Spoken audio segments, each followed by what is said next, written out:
Back in early 2022, just after New Year's, my family was visiting some family friends who lived in a city infamous for its darker side. I'd always brushed off rumors about the place, typical urban myths. But this time, something about the air there felt off. Their streets seemed quiet, but I should have known better than to judge a place by first impressions. I was hanging out with Liam, the eldest son of the family. We've known each other since we were kids, and we always had fun. He was the kind of guy who could talk me into anything, and back then, I wasn't exactly an angel. In fact, I was probably a few steps closer to the devil than I care to admit now. Ever tried deodorant? Liam asked, smirking like he just dared me to jump off a bridge. Deodorant? I replied, my eyebrow raising. Yeah. You spray it through fabric and inhale. Gives you a buzz? He said, shrugging. I'd heard about it before but never tried it. Something about his grin told me this was going to be stupid, but I was young, reckless, and itching for a thrill. So, we grabbed a can, a cloth, and dove right in. The high was short and sharp, a mix of chemical stings and soap-like bitterness. The wet fabric against my lips and tongue burned into my memory like an unholy brand. One can turn into two. Liam, still buzzing, suggested a snack run. The clock had already hit late, but hunger and adrenaline don't care about schedules. We told our parents we'd go for a walk and headed out into the cold night. I wore my new winter coat, one I'd gotten for Christmas.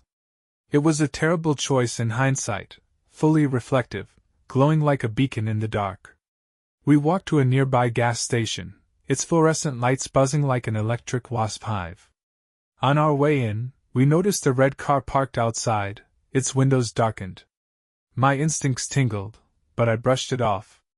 Inside, the shelves were half empty, and as expected, there was no deodorant.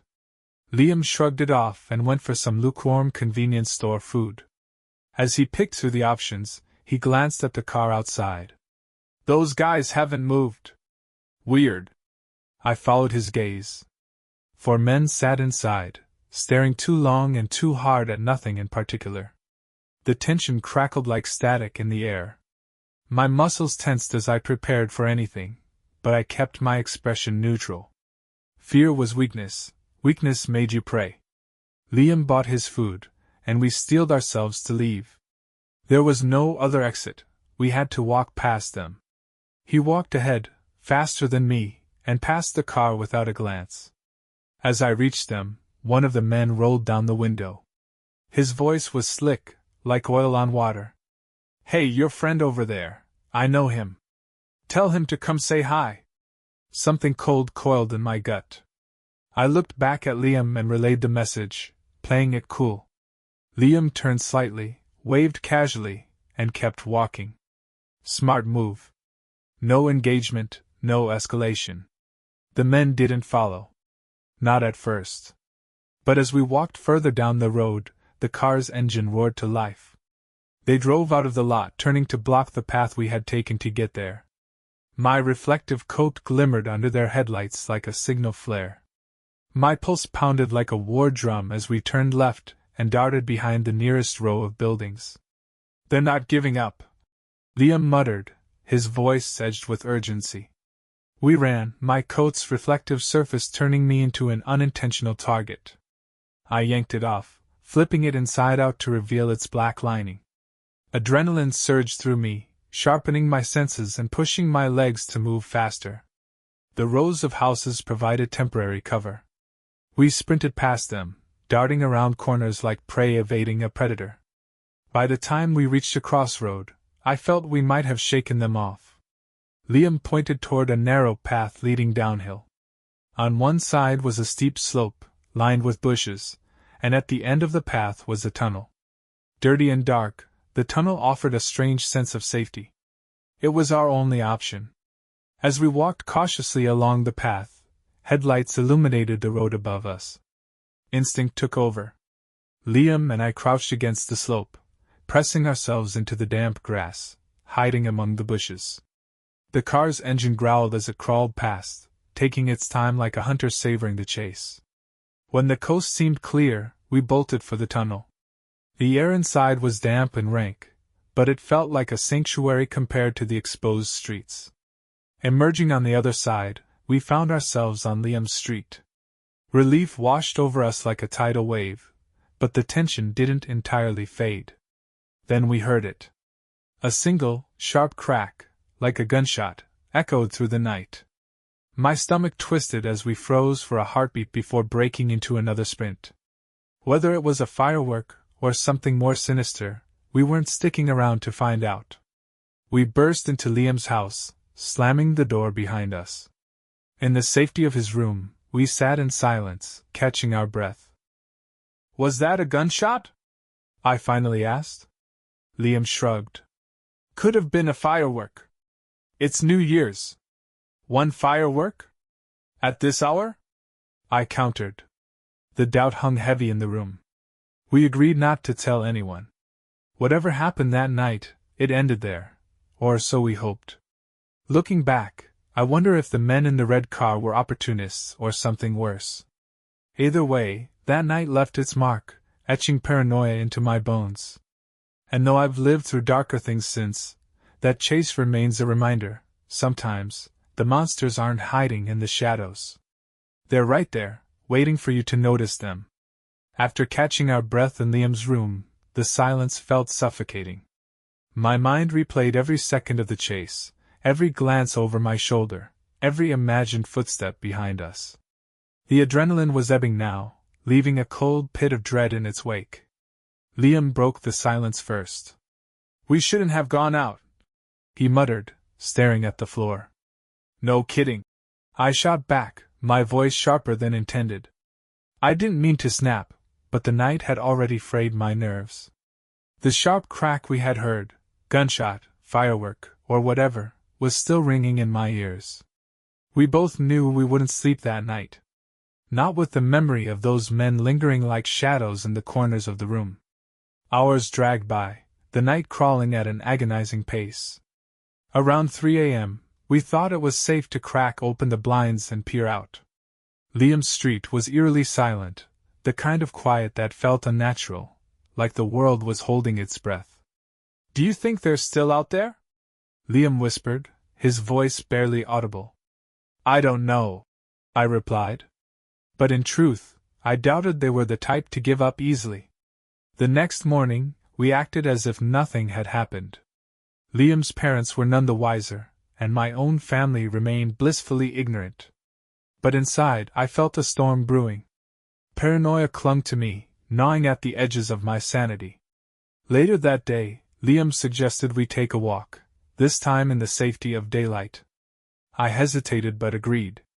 The streets felt different in the sun, less threatening, though the memory of the night before still loomed large. As we passed the gas station, I couldn't help but glance at the spot where the red car had been parked. It was gone, but the space it had occupied seemed to radiate menace. Liam nudged me. "Let's keep moving." We didn't talk much as we walked, each lost in our own thoughts. The city seemed oblivious to the danger lurking within its shadows, its residents going about their lives as if nothing had happened. It felt surreal, like we had slipped into a parallel world where only we knew the truth. As we turned down a side street, something caught my eye. A black SUV, idling at the curb. Its windows were tinted, and though I couldn't see inside, I felt eyes on me. The same cold, predatory stare from the night before. My breath hitched, and I grabbed Liam's arm. "Don't look," I hissed. "Just keep walking." Liam tensed but obeyed, his pace steady though I could feel the fear radiating off him. We turned another corner and another, weaving through the labyrinth of streets until we were sure we had lost them. Or at least, that's what we told ourselves. When we finally returned to his house, the sense of safety was fragile, like a thin layer of ice over deep water. We locked every door and window, drawing the curtains tight. The rest of the day passed in a blur, the hours blending together until night fell once more. This time, we weren't taking any chances. We stayed in his room, the door locked, a makeshift barricade of furniture pushed against it. Liam had a baseball bat under his bed, and I kept it within arm's reach. Paranoia had taken root, and every creak of the house, every gust of wind against the window, set my nerves on edge. Around midnight we heard it. A car engine idling outside, faint but unmistakable. We exchanged a glance, and without a word, crept to the window. Pulling back the edge of the curtain, I peered out into the street. There it was. The red car. Parked just a few houses down, its engine humming like a beast waiting to pounce. My blood turned to ice as I watched. The men were inside, their silhouettes barely visible through the tinted windows. They weren't here by accident. Liam's voice was a shaky whisper. "What do we do?" I didn't have an answer. My mind raced through every possibility, every escape route. But we were trapped. Even if we called the police, by the time they arrived, the men would be gone, and we'd be left with nothing but our fear and the knowledge that they could return. Minutes felt like hours as we sat in silence, waiting for the car to leave. But it didn't. Instead, the engine cut off, and the driver's side door opened. One of the men stepped out, his movements deliberate, like a predator stalking its prey. He stood in the street, scanning the houses. I held my breath, willing myself to become invisible. Finally, after what felt like an eternity, he got back in the car. The engine roared to life, and they drove off, their taillights disappearing into the night. But the relief was short-lived. We knew they'd be back. And next time, we might not be so lucky. Sleep was impossible. We spent the rest of the night sitting back to back, the baseball bat clutched tightly in my hands. The fear had burrowed deep into my bones, and I knew it would never fully leave. Whatever innocence I had left was gone, replaced by a cold, hard edge. The kind of edge that cuts both ways. The next morning brought a strange sense of calm. The sun's light seeped through the cracks in the curtains, a gentle reminder that the world hadn't ended, even if it felt like it had. Liam and I avoided eye contact, the weight of the night before hanging heavily between us. "We need to tell someone," he said finally, breaking the silence.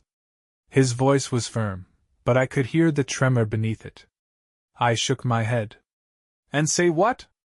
That some guys in a car freaked us out? They didn't do anything. No one's going to take us seriously." He didn't argue. Instead, we went through the motions of a normal day, though nothing about it felt normal.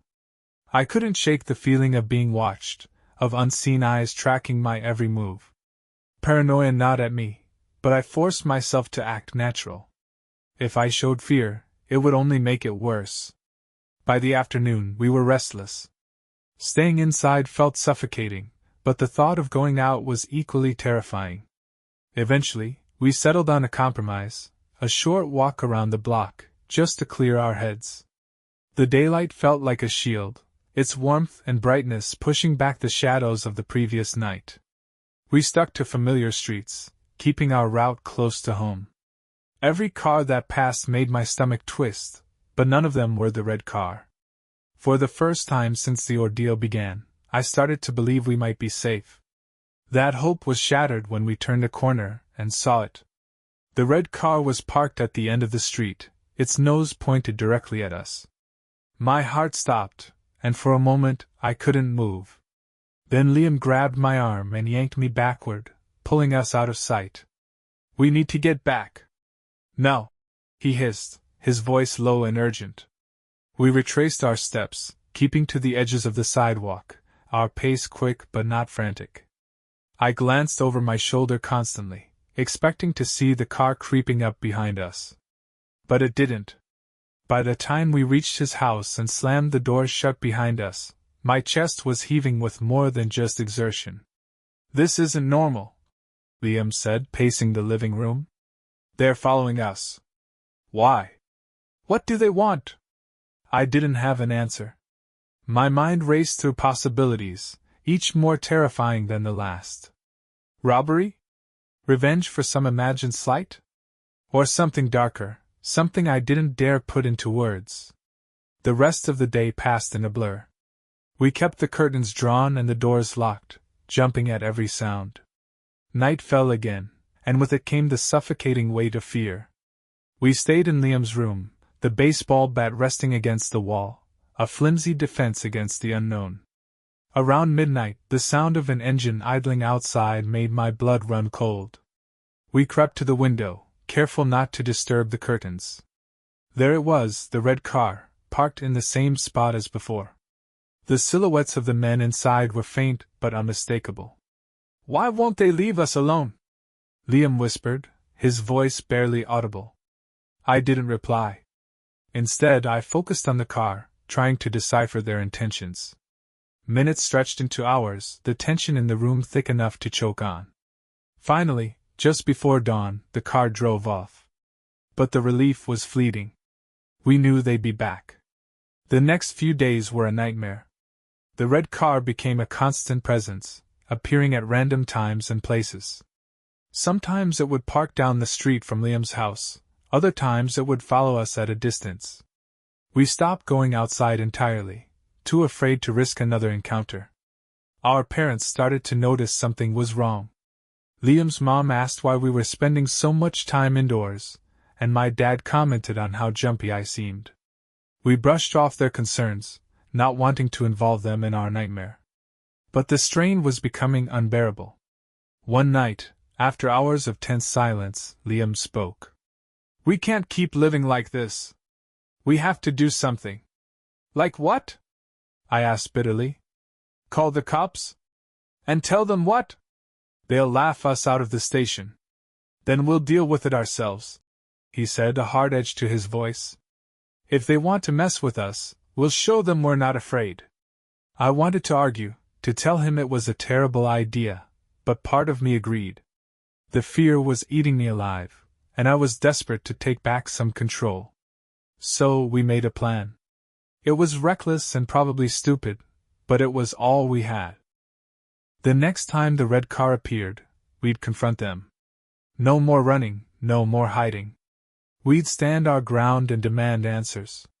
It was a gamble, but we were out of options. The opportunity came sooner than expected. The following night, the car parked outside again, its engine cutting off, as if daring us to make a move. Liam and I exchanged a glance, steeling ourselves for what was to come. Armed with the baseball bat, we stepped outside, our breaths visible in the cold night air. My heart pounded as we approached the car, its dark windows reflecting our distorted faces. Liam raised the bat, tapping it against the hood to get their attention. "What do you want?" he demanded, his voice steady despite the fear I knew he felt. For a moment, there was no response. Then the driver's side window rolled down, revealing a man with cold, piercing eyes. He smiled, but it didn't reach his eyes. "Just making sure you're safe," he said, his voice dripping with mockery. "Safe from what?" I shot back, my voice shaking despite my best efforts. His smile widened. "From the dark, of course." Without another word, he rolled up the window and started the engine. The car pulled away slowly, disappearing into the night. But his words lingered, echoing in my mind long after the car was gone. We never saw the red car again. But the fear it left behind never truly faded. Even now, years later, I still glance over my shoulder, half expecting to see it lurking in the shadows. And sometimes, in the dead of night, I hear the echo of an engine idling outside, a ghostly reminder that some monsters don't hide under your bed. They wait in plain sight, watching, waiting, and smiling.